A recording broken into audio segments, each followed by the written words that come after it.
Assalamualaikum warahmatullahi wabarakatuh. Sebelumnya, izin memperkenalkan diri. Nama saya Krisna Saputra dengan NIM 25145009 dengan partner saya, yaitu Karina Rahmasari Santoso dengan NIM 25145053. Di sini kami membawakan judul tentang dinamika fluktuasi harga gas global akibat konflik Iran.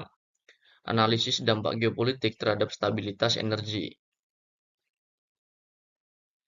Di sini ada overview dan ada beberapa poin. Poin yang pertama itu ada about us, yang kedua itu ada our value, yang ketiga ada our goals, yang keempat ada project concept, yang kelima ada market analysis, yang keenam ada timeline, yang ketujuh ada statistik, 8 next projects, yang sembilan ada overtime. Di sini ada latar belakang. Energi khususnya gas alam merupakan komoditas strategis yang sangat dipengaruhi oleh kondisi geopolitik global, terutama konflik di Timur Tengah seperti Perang Iran.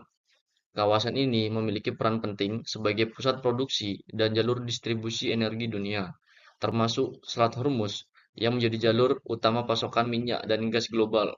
Konflik tersebut menyebabkan gangguan pasokan serta meningkatkan ketidakpastian pasar sehingga harga gas menjadi sangat fluktuatif.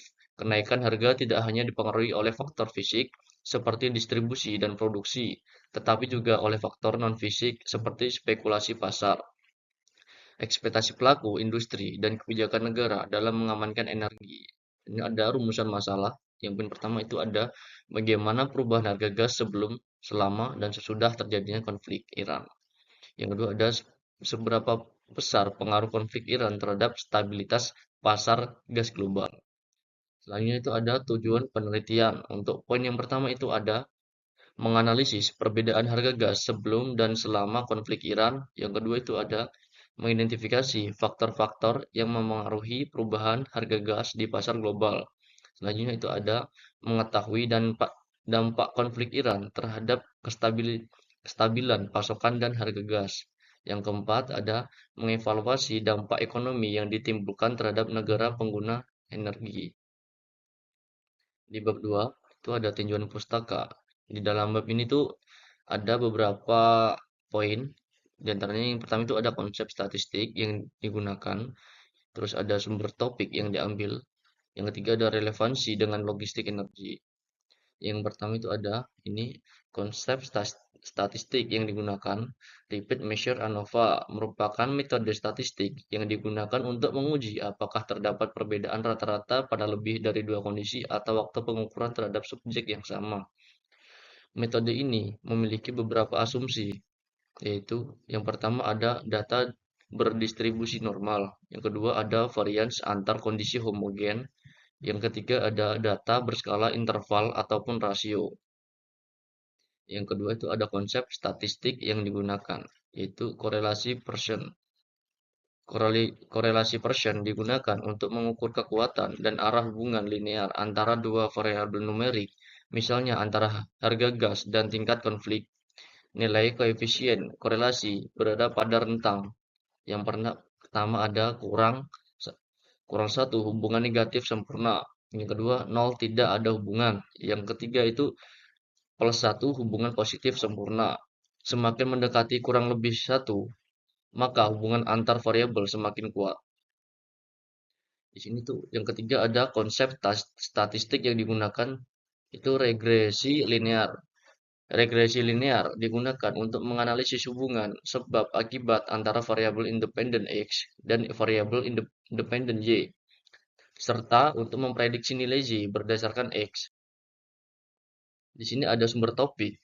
Sumber topik yang pertama itu kita mengambil sumber pertama dari link Kaggle yang membahas tentang data Iran Wargas Fresh State.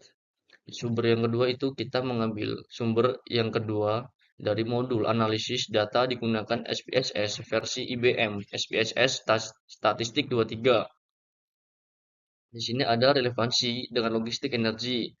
Konflik Iran berdampak besar pada logistik energi global karena lokasinya yang strategis di sekitar Selat Hormuz. Gangguan di jalur ini dapat menyebabkan keterlambatan distribusi, peningkatan biaya transportasi dan asuransi, serta perubahan rute pengiriman. Akibat Akibatnya, pasokan energi terganggu, sementara permintaan tetap tinggi, sehingga harga minyak dan gas naik. Hal ini menegaskan pentingnya stabilitas geopolitik dalam menjaga kelancaran dan ketahanan logistik energi global. Untuk yang bab ketiga itu dan bab 4 akan dilanjutkan oleh partner saya yaitu Karina Ramasari Santoso. Halo rekan-rekan semua, izinkan saya memperkenalkan diri. Nama saya Karina Rahmasari Santoso dengan NIM 2514553 dari kelas Logistik 1B. Di sini saya akan menjelaskan bab 3 dan bab 4 yang telah kami analisis dari beberapa data yang kita ambil di salah satu sumber nih. Nah, bab 1 dan bab 2 sebelumnya kan sudah dijelaskan oleh rekan saya yaitu Krisna, dan di sini saya akan melanjutkan presentasi tersebut. Yang pertama tuh ada bab 3 data dan metodologi. Di bab ini kita menjelaskan tentang beberapa variabel yang kita gunakan, yaitu kita menggunakan dua tipe variabel yang diantaranya adalah string dan numeric. Untuk tipe string ini kita menggunakan untuk negara yang terdampak dan terkena inflasi akibat perang ini, dan di tipe numerik ini kita menggunakan beberapa harga gas yang terdampak pada periode waktu sebelum, saat, dan sesudah nih. Lanjut, kita akan menjelaskan ke deskripsi data. Di sini saya melampirkan beberapa data yang saya ambil di salah satu sumber, dan di sini saya menjelaskan ada terjadi perbedaan nih antara ketiga periode waktu tersebut, bisa di mana sebelum itu pada tanggal 8 Januari, saat terjadi perang itu pada tanggal 27 Februari, dan sesudah terjadi perang itu pada 19 Maret. Di sini dapat dilihat terjadi sangat jelas perbedaan antara ketiga periode waktu tersebut, dan akan kami jelaskan lebih lanjut di bab 4. Di bab 4 ini terdapat hasil dan pembahasan yang akan menjelaskan tentang output viewer dari SPSS yang telah kita jalani, dan saya juga akan menjelaskan beberapa tipe SPSS yang kita gunakan.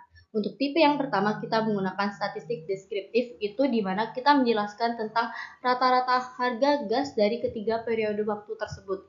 Di sini terdapat mean atau sebagai rata-rata. Di sini dapat kita lihat pada rata-rata harga gas pada 8 Januari itu terdapat 2,76. Lalu pada 27 Februari terdapat 3,1 hingga pada 19 Maret terdapat 3,9, hampir menyentuh angka 4. Di sini kita dapat menyimpulkan bahwa perang tersebut sangat berdampak pada stabilitas ekonomi di suatu negara, dan kita melihat perbedaannya sangat tinggi sekali ya. Lalu ada langkah pengerjaan di statistik deskriptif ini juga bisa dibaca tersendiri karena kalau saya jelaskan di sini waktunya tidak cukup. Next, untuk metode yang kedua kita menggunakan repeat measure ANOVA yang berfungsi untuk mendapatkan nilai signifikasi yang akan dapat menyimpulkan apakah terdapat perbedaan rata-rata secara signifikan. Apabila nilainya kurang dari 0,05, maka hal itu menjelaskan bahwa terdapat perbedaan rata-rata yang sangat signifikan dari ketiga periode waktu tersebut. Nah, di sini tuh pada saat saya menjalankan analisis ini terdapat nilai signifikasi kurang dari 0,01, yang itu akan menjelaskan bahwa terdapat perbedaan secara signifikan dari ketiga periode waktu. Nah, di sini ada langkah pengerjanya juga, bisa teman-teman baca sendiri.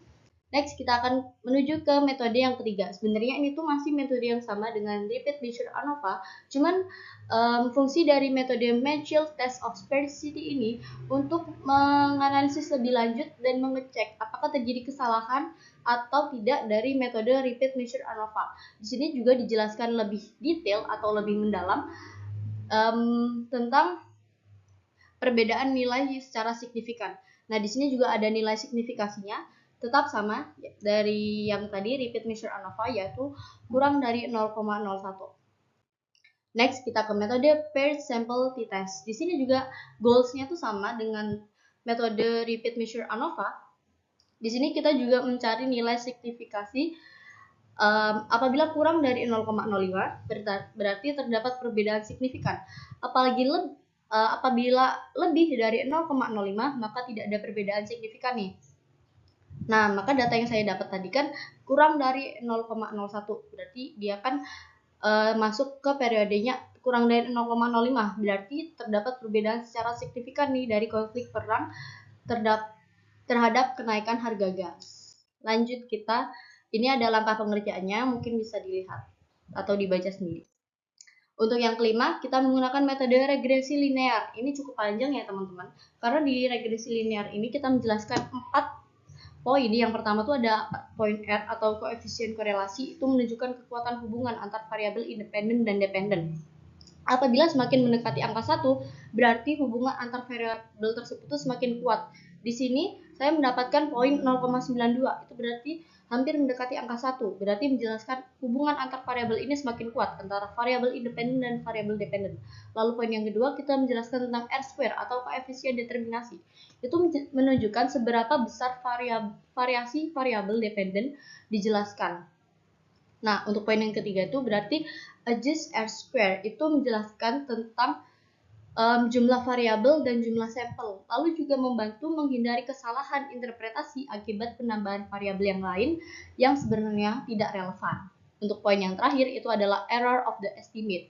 Ini sebenarnya cuma buat menunjukkan tingkat kesalahan si antar variabel tersebut. Berarti kita dapat tarik kesimpulan, apabila semakin kecil nilainya, maka modelnya semakin baik dalam memprediksi nilai variabel dependen tersebut. Nah, berarti kita bisa mengambil kesimpulannya dalam regresi linear ini, kita cuma memeriksa apakah terjadi error dalam proses pengambilan data, atau kita juga dapat melihat hubungan antar variabel dependen dan independen tadi. Seperti yang saya jelaskan di koefisien korelasi, apabila mendekati angka 1, berarti hubungan antar variabel itu semakin kuat. Nah, di sini juga terdapat langkah pengerjaan-pengerjaannya. Dan untuk metode yang terakhir kita menggunakan simple barman.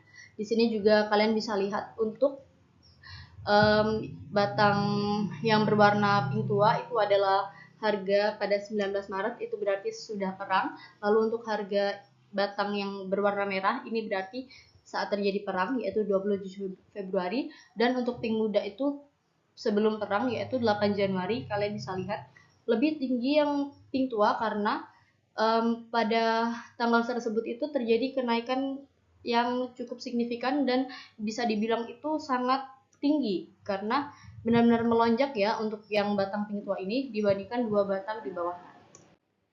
Nah, sekian sesi presentasi dari saya. Apakah ada pertanyaan? Dan saya mohon maaf apabila selama sesi presentasi tadi saya memiliki atau menyampaikan tutur kata yang salah. Mohon maaf dan saya akhiri sesi presentasi kali ini. Wassalamualaikum warahmatullahi wabarakatuh.